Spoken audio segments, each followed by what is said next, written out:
Okay everybody, today Steve and I are harvesting some black cohosh seeds. We've done videos on the flowers and I'll link to that at the end. These we're going to scatter and I'll do a video of that as well on one section of our property. We have them growing in a few, but this is definitely one of those at-risk plant species. And we are really working to establish a big population on our land to put this plant back where it used to be, and then also to help in our future propagation efforts and spreading it around everywhere. And this plant, I can't do it right now because I have full hands, but it's also called rattle pod because as the seed capsules dry out, the seeds are in there, and when you shake them, it sounds like a rattle. Totally in love with this plant. So I just want to show you right here. Look at those gorgeous seeds. They're brown, they're dried, they're perfect for spreading. They definitely also have a challenging dormancy like a lot of our woodland plants, so we are going to plant immediately and hopefully circumvent the double dormancy that can often happen. The ones at our house this year didn't have enough growing degree days to ripen, so we are out in the world collecting, and genetic diversity is always something that we are excited about. All right, everybody, Steve's gonna demonstrate rattle pod. Here we go. Listen to him. Do you hear those seeds? Oh my gosh, it's a very exciting activity to do with your children and with your adult selves, and then you know you are spreading around a plant that needs your help anyways. Sweet!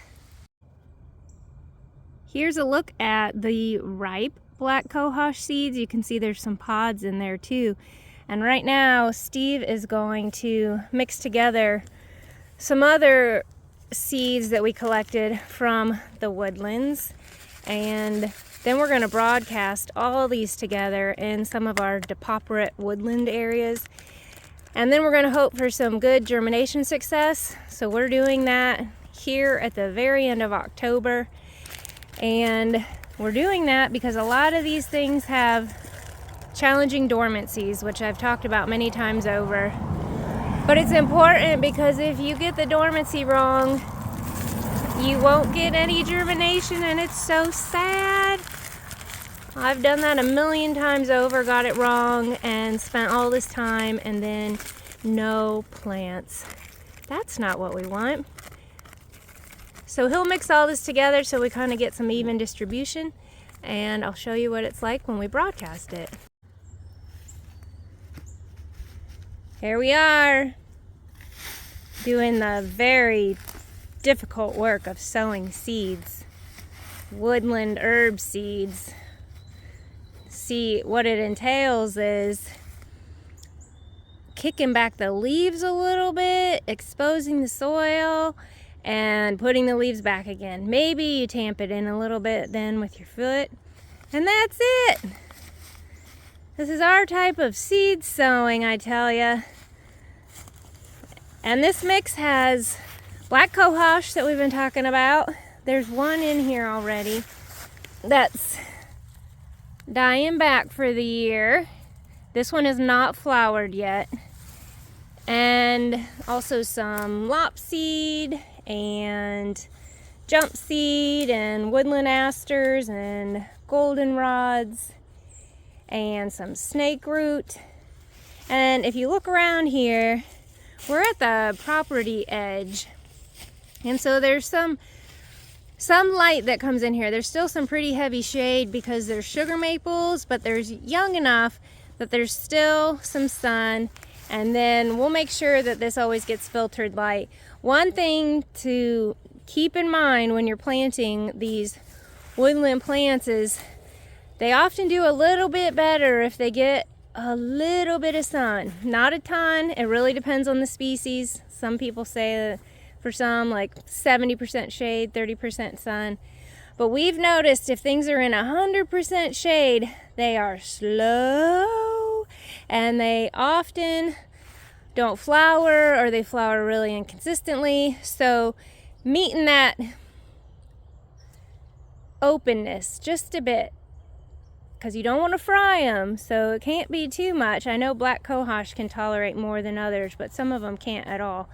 And so just think about that, do your research. I'll put some of our favorite books into the description so that you can reference it as well. We're just learning on these plants, but it's so easy to plant these back. Whenever we find the seeds, we always scatter more than we take, and we don't harvest roots. The only time we harvest roots for planting here is if we're doing a plant rescue. I think if we're all just mindful about what we're doing, we can get these plants reestablished, and then we can also still use them in the ways that are useful to people, while also leaving them here to be useful and loving their place in the forest. And for that, I think we're all pretty happy. We have so many seeds this year. Steve's doing another site. We went along our west fence row already, and we put a fair amount out there. That's a really challenging site because west of us are farm fields, and it gets really hot and dry sometimes in there. So we put what we could over there where we thought that they might have a chance, and then we came back over here. We're on the south side of the house, which you can see right there, and over here is an old garden.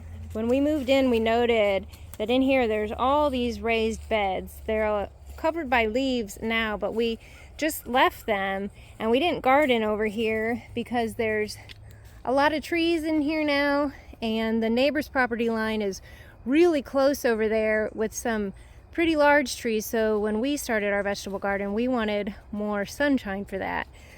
But this is, according to Steve, and I think I agree, a pretty perfect spot for putting a lot of these woodland plants. When you look up forest farming, you're seeing a lot of people putting them in rows, and so we're going to try some of that in here. This is the spot that I showed a year or two ago. There goes another car, where we put Goldenseal over there, and so far it's done pretty well. And this is again the same mix that we were planting earlier, and you can see that the soil looks quite nice. And then there are furrows between them, probably because it is fairly wet at certain times of year. And we did back the water up here even more with the vernal pool we created. But these raised beds should give us the drainage that we need. We're experimenting. We're going to find out anyways, because if it's not there, some of these plants will be susceptible to disease. And so all of this is about learning. And I can't tell y'all how many times I've just stepped into the stick tight plant right here. All for sharing with you all, because it's so important. Now this is a pretty neat plant though, isn't it? Even though I can't focus on it. You all know you're getting covered in stick tights too. We'll report back in a year or two and let you know. Probably not for a couple unless we get great germination, because we definitely need to wait at least 2 to see if it's a fail or a success.